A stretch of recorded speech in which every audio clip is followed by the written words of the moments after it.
Okay, in this video, I'm going to make it into an ed puzzle and walk you through the translation for the sentences, and then hopefully give you an opportunity to translate it yourself after I've gone through it. So, Aurelia is obviously our subject. This word is actually sodidum. It's an adjective that means dirty. It is modifying lectum, which remember is from lectus lecti, that means bed. And this conspicuens, it means to spot or to catch sight of. But you look at the form, it is a present active participle, it's nominative, so it must be modifying Aurelia. So which Aurelia? The Aurelia conspicuens sordidum lectum, and we need to find out what this Aurelia is doing. And so we go and look for our verb, and lo and behold, there it is, dedere, which of course will come from do, dare, dedidatus, so to give, dare. And then we have to note the form. It has a perfect stem, dade, and then erit from ero, eris, erit. Now, as I scan this, I see another word from a verb, petenti, from peto, petere, to seek, but it is definitely not a verb. It is an participle. And I can tell what kind because of the nt with the third declension ending. Since that's third declension, us, or no, not us, eo, but rather variant is, I, it must be dative case, and so it's modifying the Cauponi, which remember is the innkeeper. And here it is then, the object of petenti. And so therefore, that is, of course, money. So, here we are, Aurelia, the conspicuens sordidum lectum, that Aurelia, dederit mandata, this is your accusative direct object. It must be plural, since obviously it ends with a, neuter plural. And it is from mandatum mandati, which means an order. So here it is plural. So that Aurelia, she dederit mandata Cauponi. In the dative case, and which Cauponi? The petenti pecuniam. Go ahead and try your best. All right, so having you have your translation, Aurelia.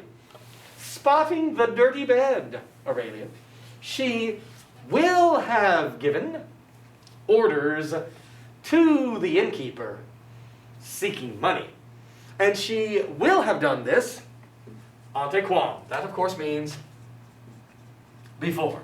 Before the servi, we all know that that's slaves, that's my nominative plural. Novum lectum, that is the word for new. If something is novel, it is new, like the novel coronavirus. There are other coronaviruses, but this one is novel. Lectum is the same as bed, as we saw before. Alio is going to be another, so we've seen that before. Another. A cubiculo is a bedroom, room that is there. Alis is plural, so not another, but other. You should know what servis are, and here, ali servis, is going to be your ablative of personal agent. Inventum, that looks like a PPP, perfect passive participle from invenio, invenire, to find. And here, our verb ferent, carry or bring. Now, please note that even though it is a regular verb, volo vele, nolo nole, and ferro ferre all want to desperately be third conjugation. And we should know what an E in a third conjugation or a wannabe third conjugation implies. The tense. Now, let's then translate it.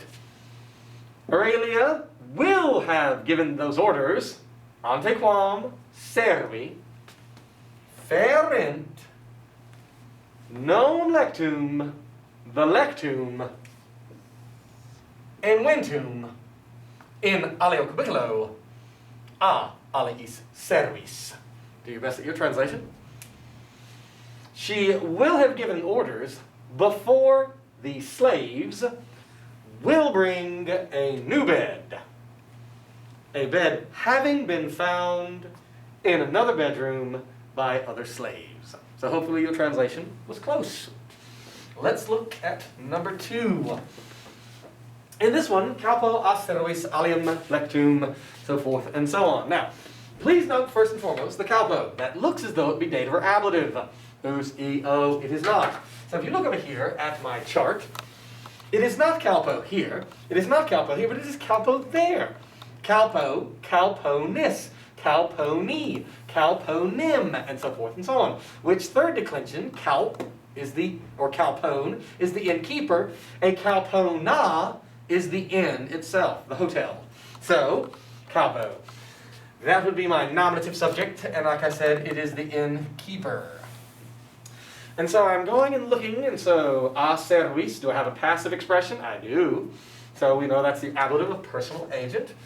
Alium lectum, that is the same words we've seen previously, another, and ed. And then laturis. Pharaoh, fere, tuli, latus. Latus, lata, latum, with an shoved in it. And so this is, of course, from the verb to bring, but here it is the UR. This must be a future active participle. And if you look, dative or ablative, it must be modifying remember, ablative of personal agent. And auditur is from the verb that means to hear. Et statim, of course you know that means and immediately. Mandata, again, this is neuter plural because it is second declension. Mandatum, mandati, and that is, of course, orders. Aureliae, which is dative singular, ablative, or I should say dative singular, genitive singular, or nominative plural, but I don't think it's nominative plural because we don't have a bunch of women named Aurelia running out here. And so therefore, if I look to see my verb, parentur, this is the verb pareo, parere, which means to obey, but it is special and that it requires a dative object. And so therefore, I would then think that maybe mandata is not the accusative, but probably the subject because it's passive. Orders, parentur. Now look at it, of course, second conjugation with an E there. We have to think, is it second or third to figure out the, of course, tense. If it's second, it's present. If it is third, it is future. So I'm telling you right now, it's second conjugation. So, magna voce, we should know from book 1, is loud voice. That's in the ablative, because of from and on act. And clamantis, that is from clamo clamare, to shout. But here, it's a present active participle, clamant with a third declension ending. Short is is genitive. And so all of a sudden we figure out that most likely that is genitive that it's modifying. So, the Caupo, auditur, a servis, the ones laturis, alium lectum, et statum, the mandata, Aureliae, and it's the Aureliae clemantis magna voce, those mandata, the ones of Aurelia clemantis magna voce, they, those mandata, parentur. Remember, this verb means obey. Do the best you can. Good luck. So it says, the innkeeper is heard by the slaves, the ones about to bring another bed. And immediately the orders of Aurelia, the one shouting in a loud voice, those orders are obeyed. Now, going on to the last part, the alii. Again, it means other, servi we know. And here, Aureliae, but I would argue, since servi, of course, is probably going to be our nominative subject, remember that parere takes a dative, and so maybe it has that as its object. Quod modo, and modo means only in this context. If it were with a long O, it would be a different word altogether. Modus modi, which means a method or a way. So therefore, Cauponi. Remember, that is our innkeeper, Caupo. And it went, as if you were to look over here again to our chart, Caupo, Cauponis, Cauponi. And credunt, as I look at the verb, it is also going to be credere, one of those special verbs that take a dative object. Usually objects are accusative. The only mama you can love is a matrem, an accusative mama. But if it were one of these verbs that takes dative objects, like credere, the only mama that you could trust, credo, I trust, the dative mama, matria. So, alii servi, non parent Aureliae, quod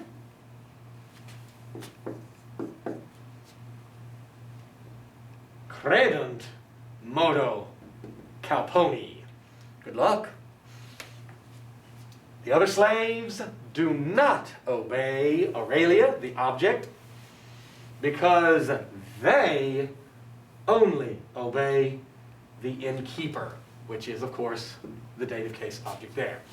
All right, so one more. Let's knock the last one out. Hopefully this video is not going to be too long, but it does, I think, give you a good chance to practice and get better for when the quizzes and exams come without the help.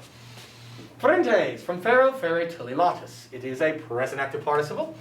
I need to see what it's modifying, and so I would say it's either nominative or accusative plural, so it's either modifying that or modifying that. I would probably assume that it is modifying that. So it is again a present active participle from the verb that means to carry. A lecticon is a litter. That is a bed-like item that people carry others around as transportation. Per urbis vias, through and city and street. But remember, per takes an accusative object. Urbis is a short is. So, domum cum Cornelia matre patreque advenerat. So, this of course means to arrive. Now, it is a perfect stem, I see there, with erant as your ending. You should be able to figure out what it is, of course, tense-wise. And here in this cum, whenever you see a cum, you need to look to see if there's an ablative. And lo and behold, there is. There's that ablative, and that ablative. And of course, que is an enclitic that is going to translate as and. But when you see it, it is going to be as though the and is before the word to which it's attached, and it is attached to patre. So these are all ablative objects of cum. So, and domum, of course, is going to be the word for home. So it says, the servi, the ones ferentes lecticam per urbis vias, those servi advenerant domum cum Cornelia matre patreque. So, give your hand at it and see if you can translate it. It says, the slaves carrying the litter through the streets of the city had arrived home with Cornelia and her mom and her dad. And they had arrived home antequam. Again, that is going to mean before. And pueri, that's going to be our subject, the boys, of course. And a patro tito ducti. Ducti is from the verb duco ducere, but it is definitely not a verb. Instead, it is a participle, and it is modifying pueri. Let me say all the principal parts for you. Duco, ducere, duxi, ductus aum. Domum still means home, and here it's the same exact verb advenerant. But please note the perfect stem, and then you have that ending there. So, those slaves had arrived home antequam pueri, the ones ducti a patruo tito. Remember the patruus is an uncle. Before those pueri, the ones ducti a patruo tito advenere domum. Good luck. It says, the slaves carrying the litter through the streets of the city with Cornelia, mom, and dad, those slaves had arrived home before the boys, the ones having been led by their uncle Titus, before those boys arrived, had arrived home. And so therefore, it's just comparing the arrival home for both of them. Hopefully you are benefiting from these videos. Good luck.